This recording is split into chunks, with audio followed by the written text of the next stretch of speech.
Hello and welcome to the King of the Hill 85% Handicap Singles. Recorded earlier today at Sparetime Bowling Center in Whitensville, Massachusetts.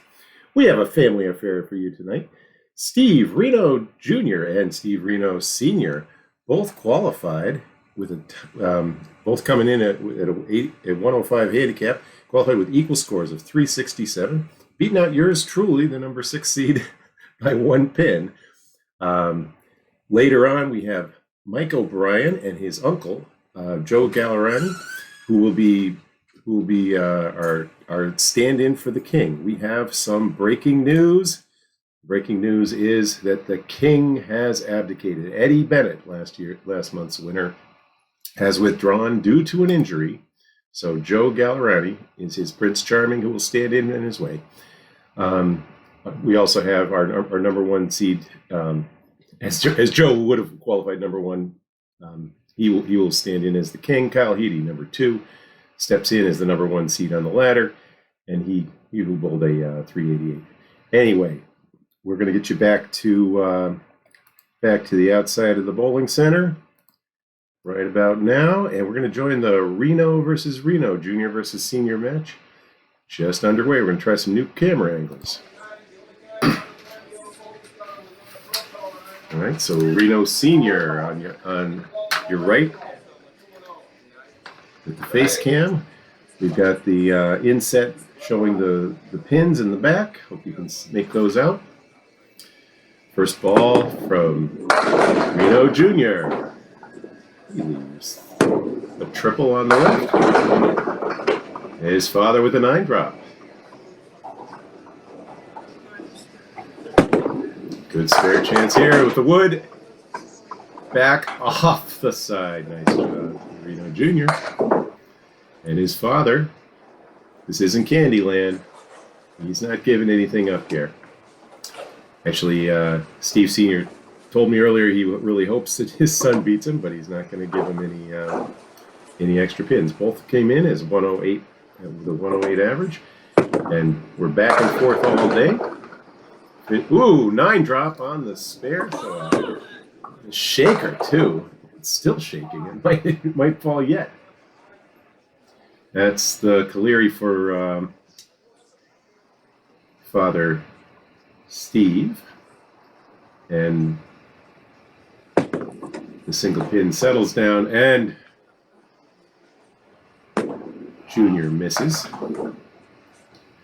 Senior pulls that one a little bit left, still 3 on the deck over there. That'll go down as a 9. And an 8 for the father. 25-23 after 2 frames.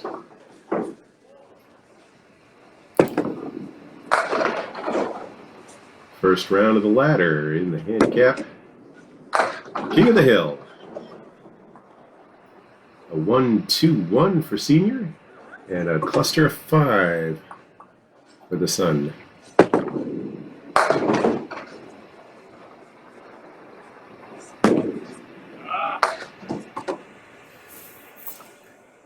Both open. Here in the third. This is just a 1-string match. They're battling to see who will face Mike O'Brien.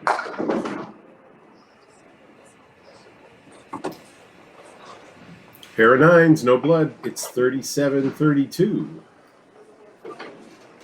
Junior over senior. Through 3. Another 9 drop.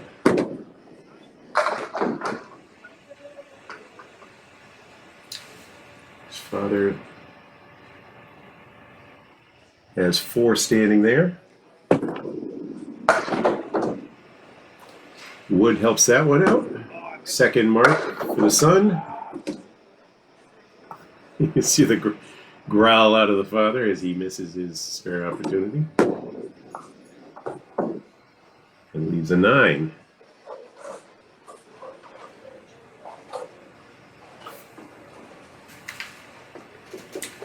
So 47-41 plus this bonus ball for Steve Renaud Jr. tough. He leaves the cluster of 5 and a single. So he got the pocket, and he only got 4 out of it.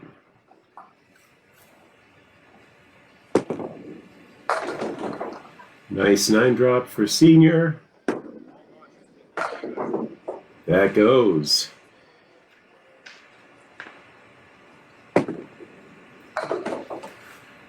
$61 at the half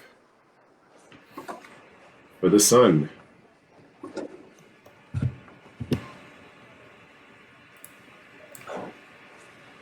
They will switch sides now.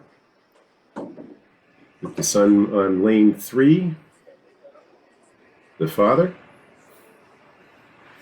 Ooh. Has had to adjust his, he's had some shoulder injuries, rib injuries. He's taken a few miles per hour off his ball since he won those state championships in the 80s, 90s, and early 2000s. Junior leaves a 2-1.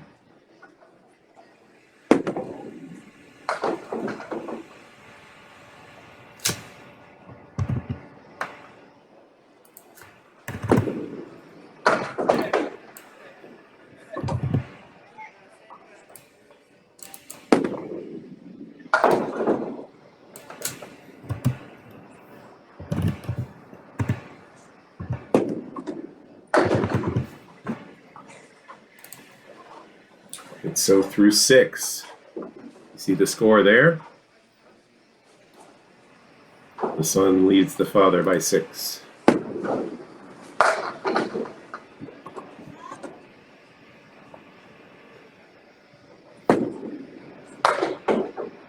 Oh, 1/4 Worcester. Tough outcome.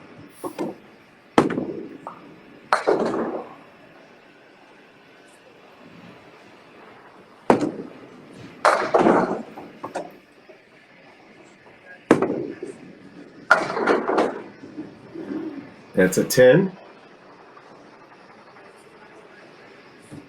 and a 75. Oh, and that's a 6 for the Sun. So it's 77-75 through 7.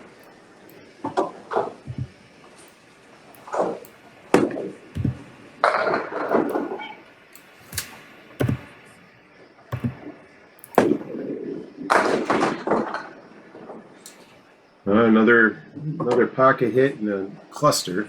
That's a check mark. Senior can't convert the 2-1 split.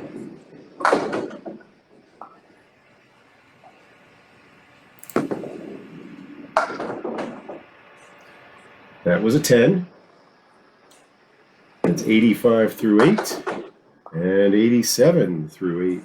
It's a real battle here. Like I said, they tied during the roll-off. Went back and forth.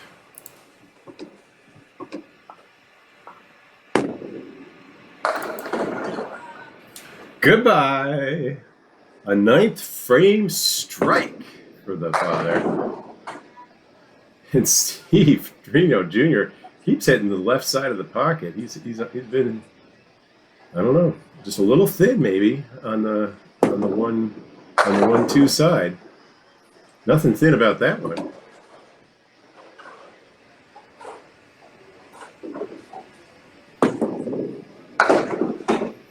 All right, so with that 9, we have a 95 and 2 balls, 96 for the Sun.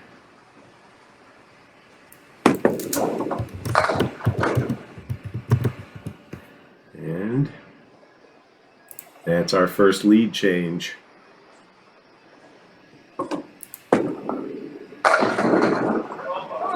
Oh my! Not for long. The strike in the 10th, and look at that one. His father puts a spare on his strike. Puts him at 105.96 through 9.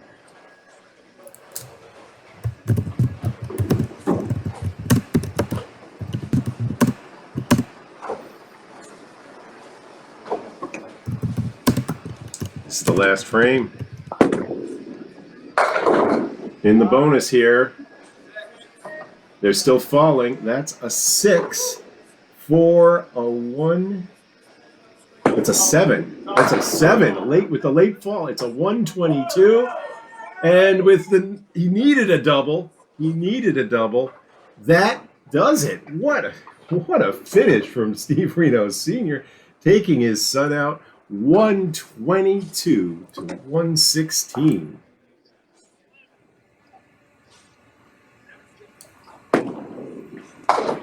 That was assuming he made that last ball.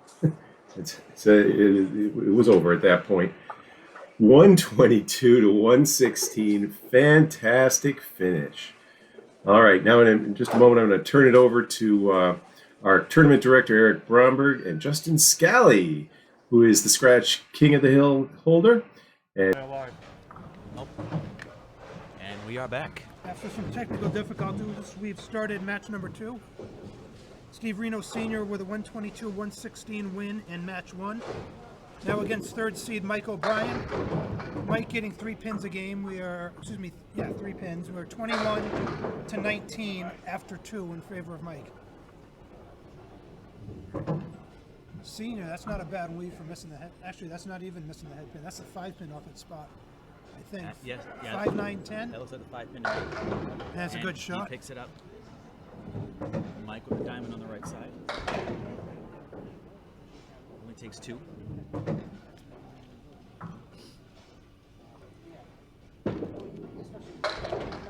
Gets the $10.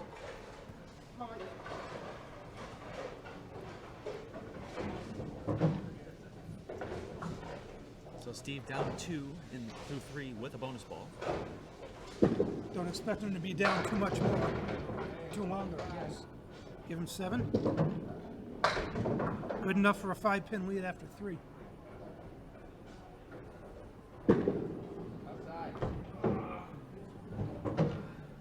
Mike, after taking out just the 4-7, comes back and makes it. What a shot.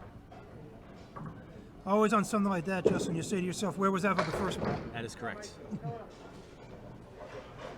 Mike is getting 3 pins in this match. And he is down 4 with a fill. It'd be hard to top what we had in the first game, but hopefully we got something just as good this time around. 4 boxes in, still a pretty close match. A little bit. It's the definition of back and forth. Yep. And Steve missing the head pin again. There's the 4 horsemen. Gets a lucky break. Mike does not miss the head pin, drops 9 on his mark to take a 5-pin lead of his own. Steve's got the 4 horsemen right with the 9 pin in the back. Just missed that. Looking Right for 2 in a row. Got it. Steve's shot was very close there. I think maybe if that pin hadn't been turned down one more time, you might have had it. Yeah. That's 5, guys. Okay, so with the turn, Mike is 60 plus a ball, Steve at 55. So Mike's going to go up 5 plus whatever he gets here. Mike O'Brien with a 386 in the qualifying. Steve, as you know from the first match, with a 367.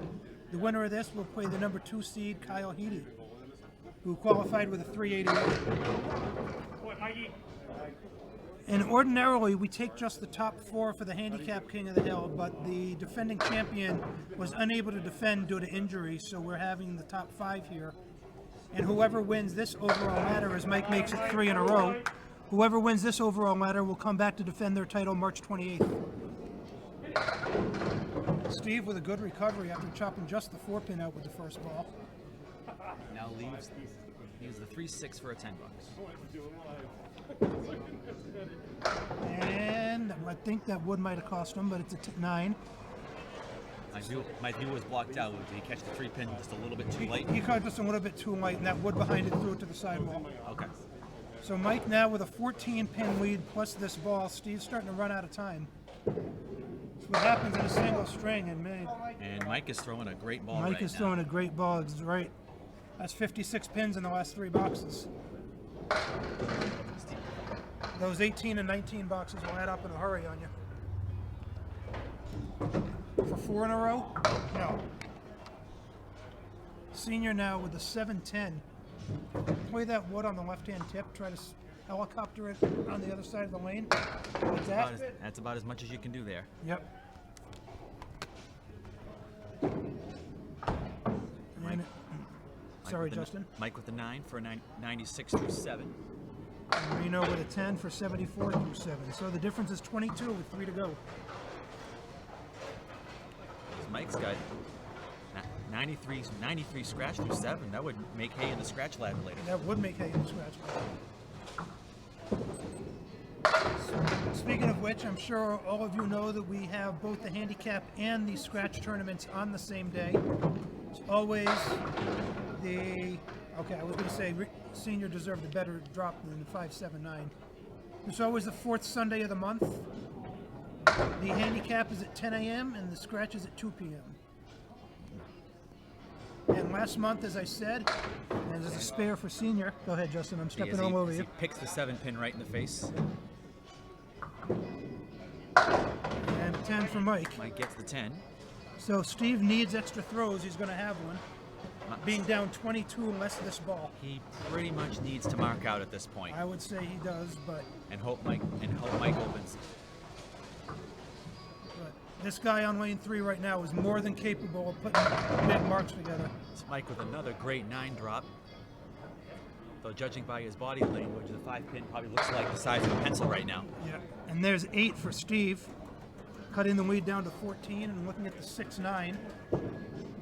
No doubt. Yeah. Huge mark for Mike in the 9th. It's just the opposite here. Yeah. I was going to say, that's just the opposite of mine and Justin's favorite leave. That's 6-9. That is correct. Yep. Although, as I told you, I did make it the other night. You did. You told me that. I almost dropped my phone when I got your text. All right, so Mike up. One full. One full. Mike up 16 with a fill. And just like Junior needed in the first game, Mike's senior's going to need a bunch of strikes here at the 10th. And I still don't even think that's going to be enough. And right now, and it's over. With that 7 fill, Steve needed a triple strike to tie, even if Mike threw the last 2 away.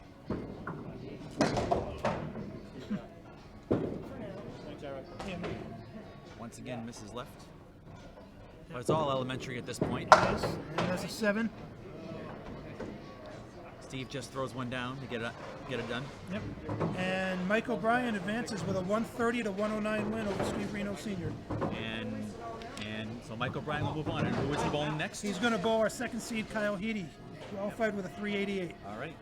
We will be back shortly. Heady.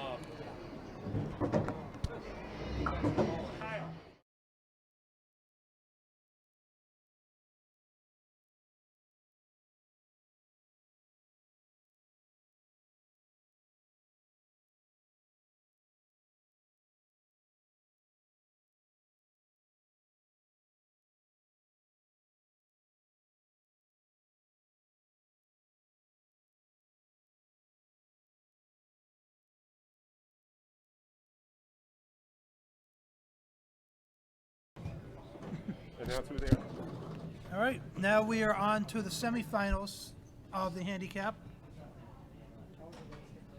Mike O'Brien, fresh off his 130 to 109 win over Steve Renaud Sr., picks up right where he left off, dropping 8 with the first ball, bowling our 2nd seed, Kyle Heady. Inadvertently pronounced it Heady at the beginning. Kyle, I want to personally apologize for butchering your name. Cuts the 5 in front of the 8. Kyle's getting 3 pins this game. Difference 3 pins in their average. And that's a good run on that 7-8-10. And with a double wood in the back, the wood bounces off, jumps in front of the 7-8. Yep. Well, Mike starts off with 10. And Kyle's going to start with an 8, so it is 11 to 10 after 1 box. All right. Let's stop it now. Just kidding. Kyle, our 2nd seed, as I mentioned, qualified with a 388. And False start. False Lane start 4. on Mike. The winner of this will bowl our top seed, Joe Gallarani. He ended up with a 400 even in the qualifying. 400 even. 400 even. Also took the high single with a 138. Excellent. Good. It's going to be a nice payday for him. Absolutely. As Mike drops 9, leaves the 7 pin. Kyle misses off to the left, drops 4. Mike picks the 7 pin clean for the spare. Not an easy shot, as we know.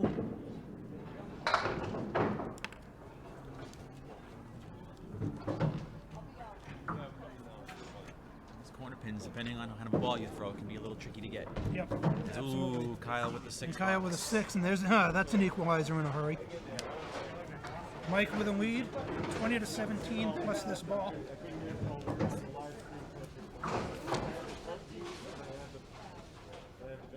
No one hit the triple. And Mike just absolutely burying this ball right now. That's a good 8 fill. But If that wood forms a V, I'd take my chances with it. Both pieces are going to have to come off the respective walls, though, it looks like from here, Justin. yes, I would favor the right side. I would, too. Oh, but what do I know? I was just going to say, what do we know? That's exactly why Mike's up there bowling. We're just here behind the microphone. Although, to be fair, if the right piece of wood wasn't there, I would have played that the exact same way.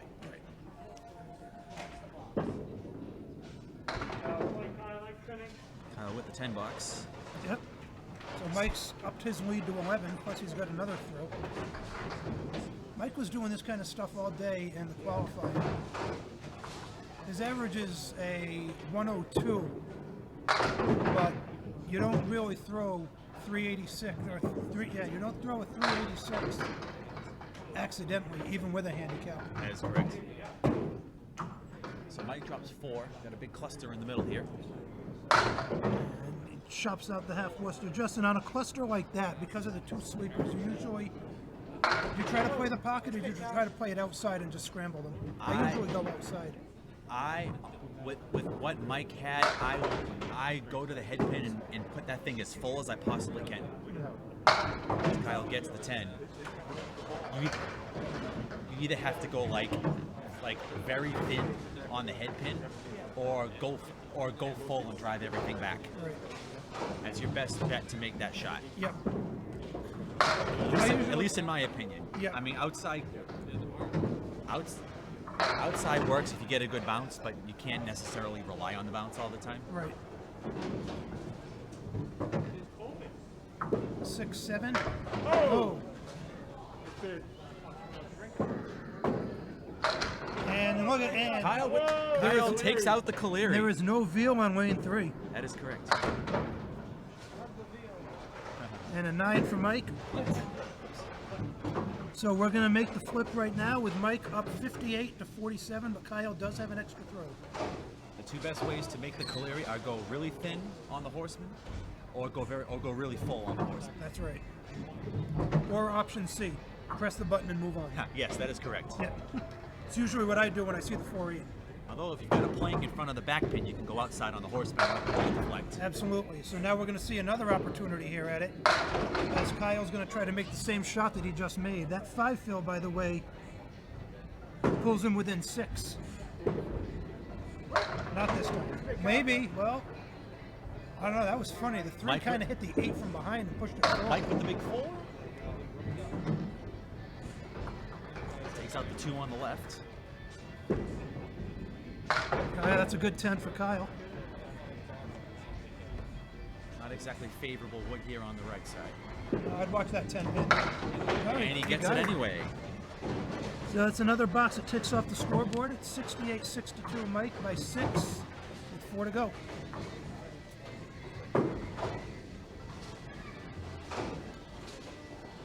Seventh box. Kyle, first ball. Not too bad for missing the head pin.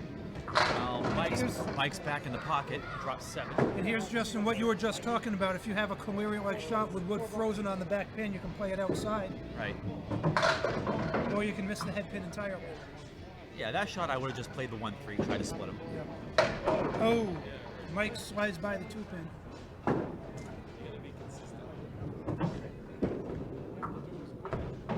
Nine for Kyle. And a 9 for Mike. 9 for Mike. It's another box off. No change. Yep. 77-71. And honestly, if I were Mike, I wouldn't mind trading 9 boxes the rest of the way That if is I got correct. the lead. Yep. He just wants to run Kyle out of boxes at this point. Exactly. Joey and all the same teams Mike with a nice mixing ball, but he leaves How about the 4, 4-9? 9, I was 10. like, how about the 4-9-10 in the pocket? That piece of wood hangs around. If that moves, I was going to say, if that moved closer to the 10 pin, I'm not so sure I don't play the 10 and try to push that across. At this point, it goes for wood anyway and only takes 1. Yep.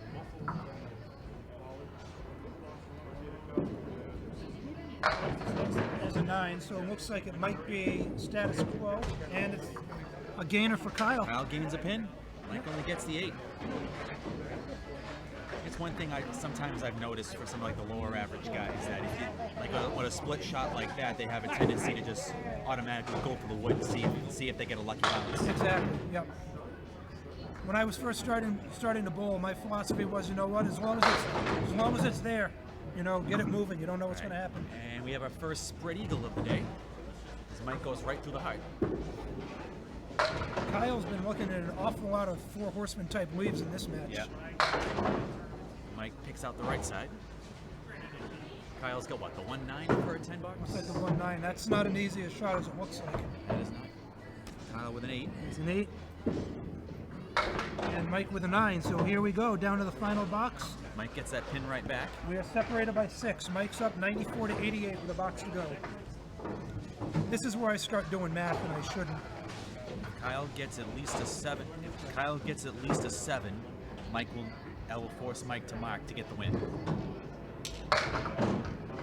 Kyle goes into the corner, drops 4. And Mike, right on the head pin, leaves the 4.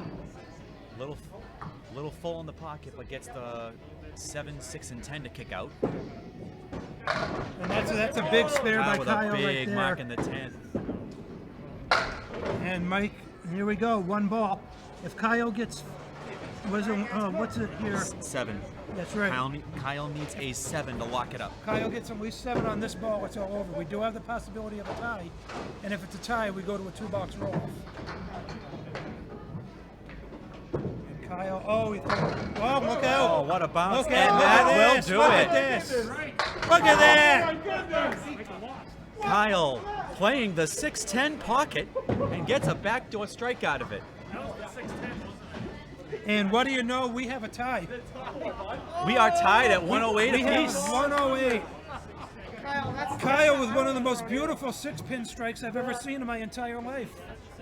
And we are tied at a 108. We're going to have a 2-box roll-off. Guys, 1 box on each lane, then switch. 1 box on each lane. So here we go. Well, for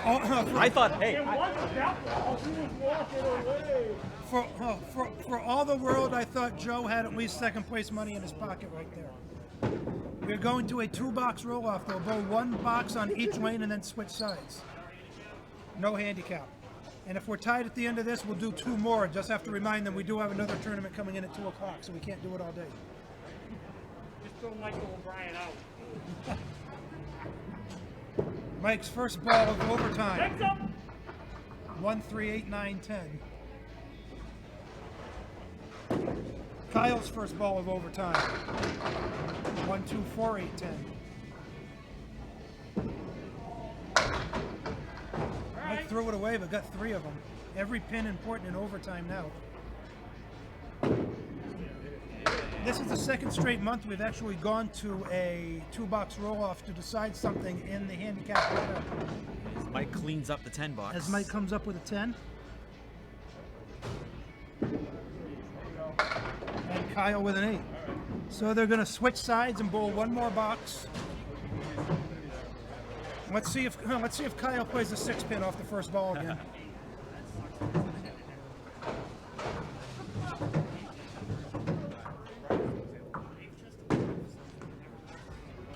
Kyle essentially really needs a mark here. No, he played the 4-pin this time.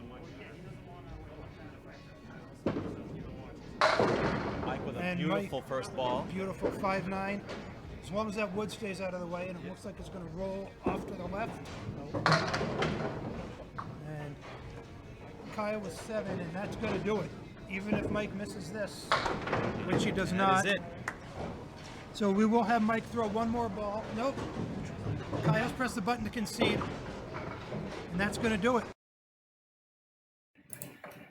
Well, after that thrilling finish, I might go back and look at some of those pin counts again, if I really wanted to stir up some controversy. But let's move ahead to the match for King. The right outcome happened either way. We have uncle and nephew, Joe Gallarani and Mike O'Brien. Joe is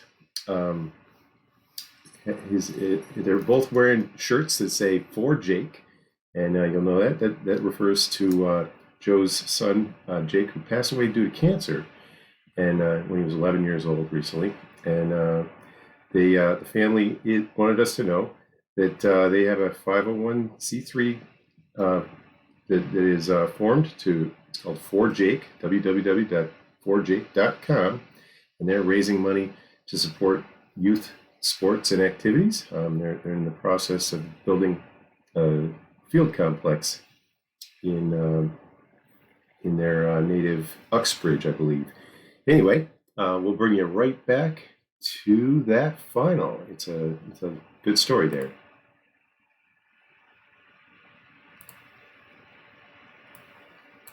So we're going to stay away from that one.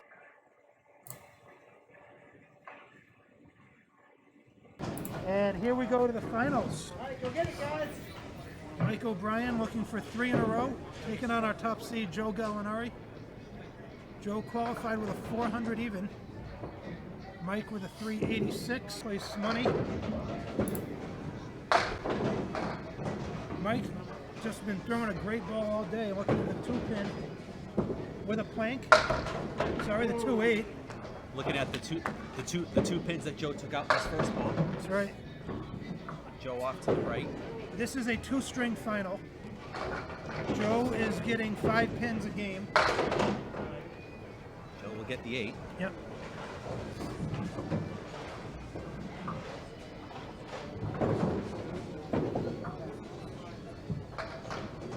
And I heard a little something interesting before this match started. Mike is actually Joe's nephew.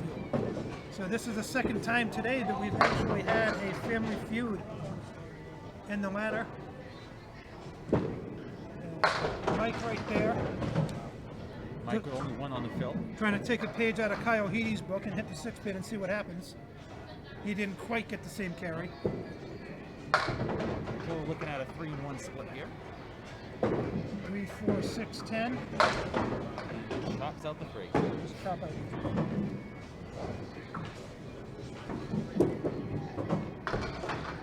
And Mike getting a little creative. Mike's stealing a 9. And Joe with another 8. Not as much concern over not really throwing a good ball because early on, because this is a 2-string match. So Strategies are a little different when you have an extra string to play with. exactly. So Mike takes out the triangle in the right-hand corner. Yeah. And I think after winning 2 in a row, I think Mike knows he's maybe overthrowing it a little bit. You see him come out and kind of push his hands towards the floor after that ball. Covered there, hit the head pin, but drove it straight through. Joe with the diamond on the left. And Gets nothing. I could tell by his reaction, I don't think he liked that ball. Mike with 8. And Joe with 6. That's going to tighten things up a little bit. 32-28 after 3. As is custom with any handicap tournament, the spot is automatically included in the score That's of right. the bowler receiving the pins. That's exactly right.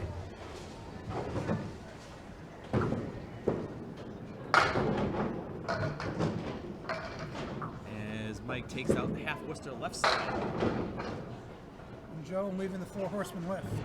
with a favorable piece of wood in there between the 4-7. Yep. If you're going to play the horseman, you always want the wood between the 2 corner pins. That is correct. More often than not, if you shoot the 4 horsemen, it's the corner pin that stays up. All the time.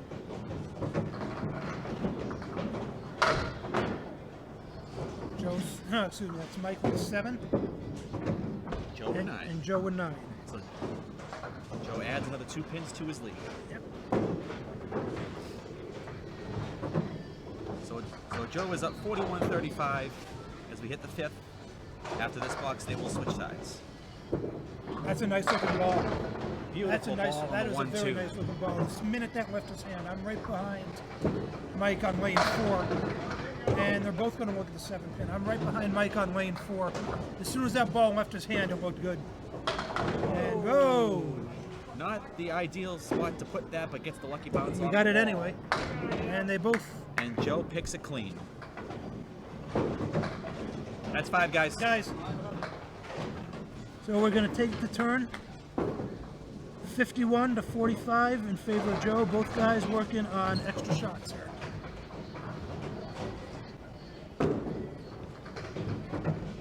Joe first up with a big 8 on his, leaving 5-8. the 5-8. And Mike with another Gallarani. Boy, we've seen more than our share of those today. We have indeed. Joe's up by 9, trying to make it 2 in a row. That wood might be a little bit of a distraction. You can't go outside on it anymore. It is a nice little guide, and he makes full use of it. Mike goes outside and leaves the 4 pin. Thing on that Gallarani, you know, Gillis used to say all the time, you concentrate so hard on that back pin, and it looks like that's what happened with Mike there. So the difference is now 10 plus whatever Joe gets on this ball, but again, this is a 2-string match, plenty of time to make up. And Joe buries it in the 1-2, drops 9 for the wood to get out of the way. And actually, we have to look no further than our very first King of the Hill back in December of 2020. I was just thinking the same thing. Yep. Matt Nichols actually trailed Mike Custack by 20 pins with 3 boxes to go, but came up with double strike 9 drop spare, and ended up winning by 14. So this is far from over. Mike looking at the 1-8-10, waiting for the wood in the back to settle down. Could be a factor. And that is a nice he shot. got it. That's a pretty shot. And Joe with a 10, giving him 88 through 7. But Mike's going to cut into that 19-pin deficit with this ball right here. Yeah, I actually remember that match where Matt came back from 20-something down with 3 to go. Oh, right, no, sorry. No.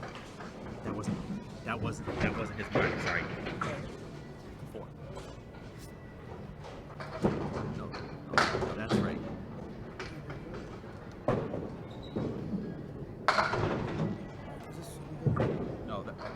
No, that's right.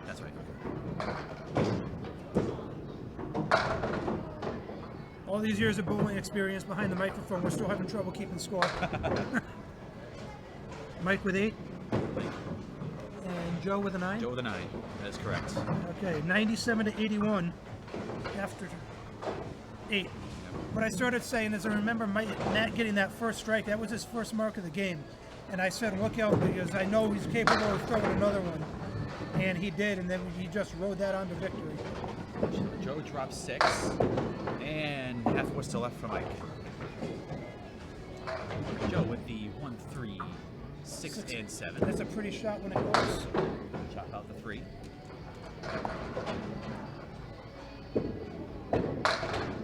Joe just coming up a little bit short on that one. Mike, excuse me. And Joe takes 8. Mike waiting for a piece of wood in the back to settle down. He's got the 1, 4, 7, 10. I might just play the 2 in the corner here. And those he are the gets 2 he 2. left. So we come down to the final box here with the first string. Joe with a 16-pin lead, 105-89. And this is a cumulative score after 2 strings. Oh, And we're going to have a reset here on 4. The pins fell just as Joe was getting ready to throw that ball.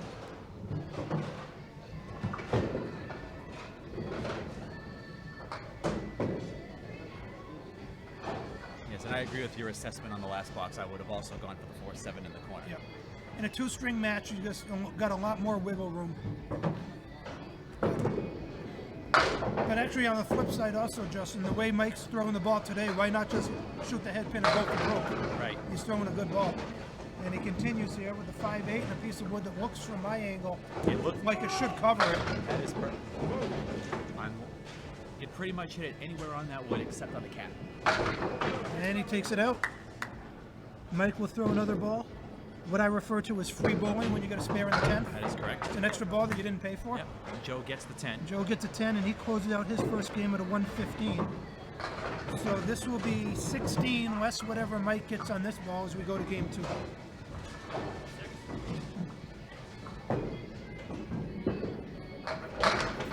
And give him 6 more for a 105 and a 10-pin difference in favor of Joe after 1. That's only one, guys. You got one more. Yep. Okay. Tie? No, No. Joe, you're up 10. You're up 10. If you were bowling scratch, you'd be tied. 'Cause you're He should be giving more pins.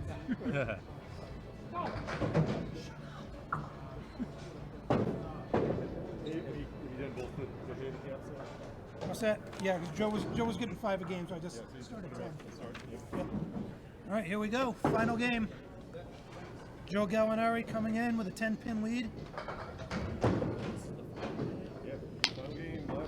Something new that we started this month also, Justin. The top 3 finishers in each ladder will become eligible to participate in the 1-7-10 jackpot at the end of the championship match. We're starting off this month with $36 in it. $2 of your entry fee goes into that. Excuse me, $34. We had 17 bowlers enter this morning, so we're starting off with $34. And Mike just goes by the 2-pin on And that. is it winner take all? It is winner take all. As soon as it's hit, we start over again. So if the first person hits it today, then thank you for playing. We'll see you in March. Yep. Mike starts with a 10, and Joe with a 9. So there goes 1 pin off that lead. I know at the in the Masons King of the Hill, I believe that is winner take all. Yes. But the King of the River up at Riverwalk in Amesbury, Yep. and it just got started up within the last couple of years. They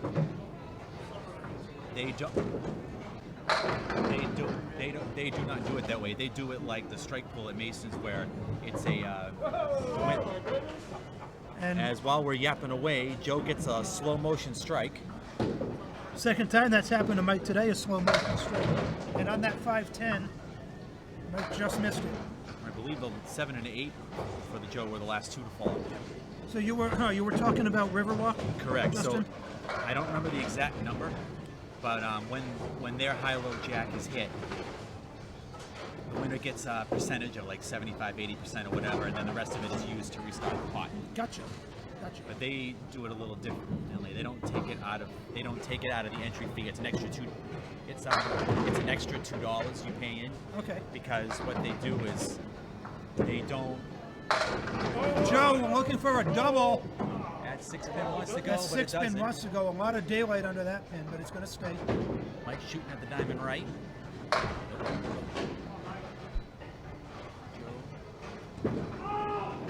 And I don't think Joe hit that one. No, I don't think he liked that one. Mike chops out the 6-pin for the 8 box. Joe with a 9. Joe with a 9. So the difference is 20 right now. Joe's doubled his lead from the first game. Yes, sir. Yeah, so Yes, so for the King of the River up at Riverwalk Lanes, they only let you shoot at the high-low jack if you have 3 appearances. It prevents anyone from coming in when the jackpot gets built up too high, just for the purpose of trying to take the pot. Right, and that's what we're going to do here at Sparetime as well. You have to have a certain number of games under your belt before you become eligible. For the exact reason that Justin just mentioned, as So- Mike makes a spare, And Joe shoots at the 5-pin and misses on the left. he misses it.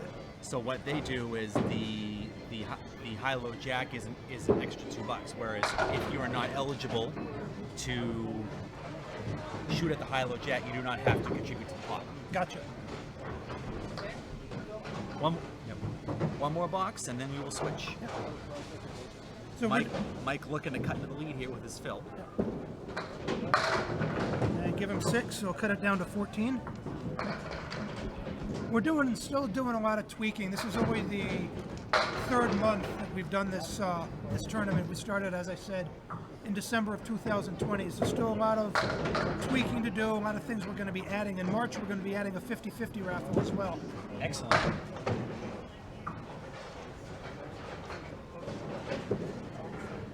And Mike gets 8.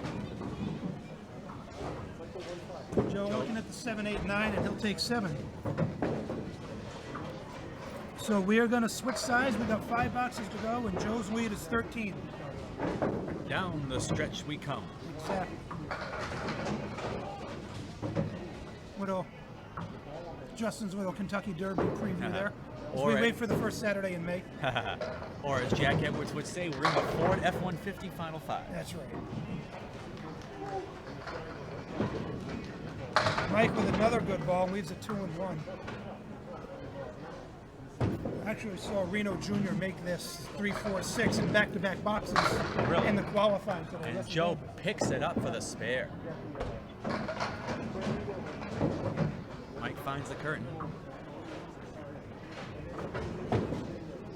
and Only a finds it 7 again. box.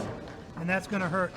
Yep. That Because would get- without even throwing a ball, Joe's already added 3 to his lead plus whatever he gets here. And Joe that with the just bomb in the destroys 7th. the rack. And in one box, doubles his lead from 13 to 26. And that's going to make it very difficult. I'm not going to say impossible, but it's going to make it very difficult for Mike now. As Joe is starting to pull away. Mike looks like he's going to have to pull a Matt Nichols here. Yes. 7, 9, 10 with the 3rd ball. Nice What 10. a shot. That's a good 10. But he needs marks. That was his 3rd ball, right? Yep. Yep.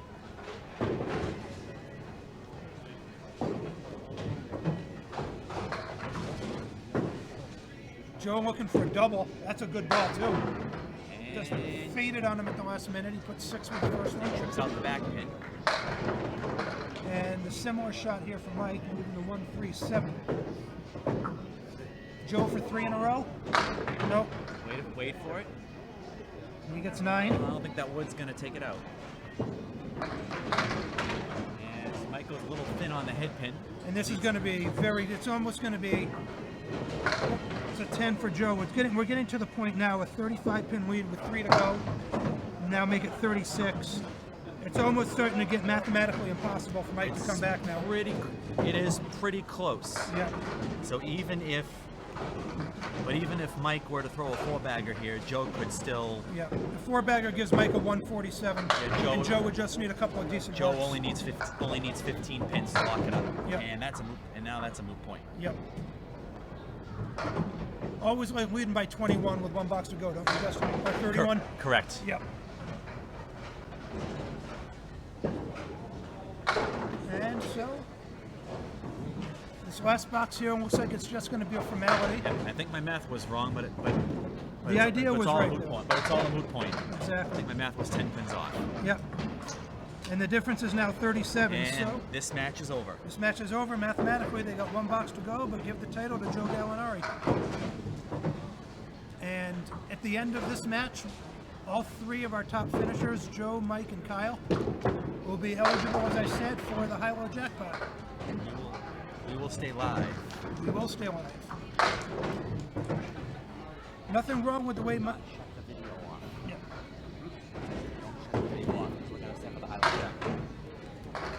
And you look back at here, Mike with a 100 average, excuse me, a 105 average. There's nothing wrong with the way he bowled all day, qualifying or in the finals. As Joe finishes with a 119 and Mike with a 10. And the final score of this match is going to be Joe Gallinari 234 That's it. and Mike O'Brien 200. Good job, guys. Thank you. All right. So I'll just keep the. That is it. I'm going to go knock the pins out. Stand up there. No, I'm going to go knock the. Yep. We will keep We will keep the video going while we go set up for the high-low jackpot shots. I missed the ladder by one hit. I had a one drop on it.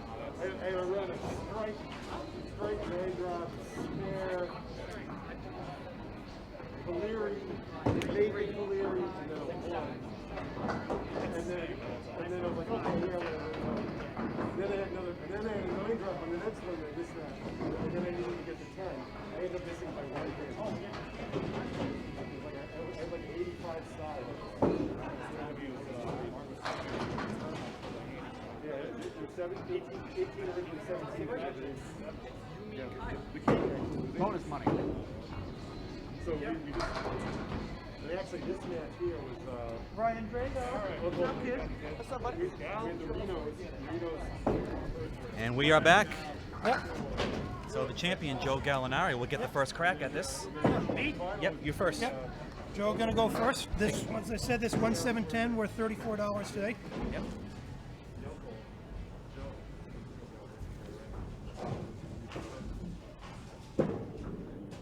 Nope. Okay. Now we're gonna see if Mike can grab it. And if he misses, Kyle will get a crack. Yep. And if all three miss it, we'll just add to the jackpot in March. Correct. It will carry on over. Yep. Both tournaments have separate jackpots. Oh, On the curtain. Pick your lane. Doesn't matter.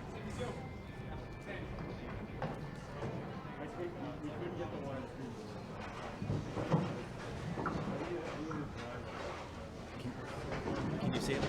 I can see him. And oh, almost. And Nobody hits it. So we will add to it for March. all right. Thank you very much, and we will see you later on for the scratch tournament. Yes, we will.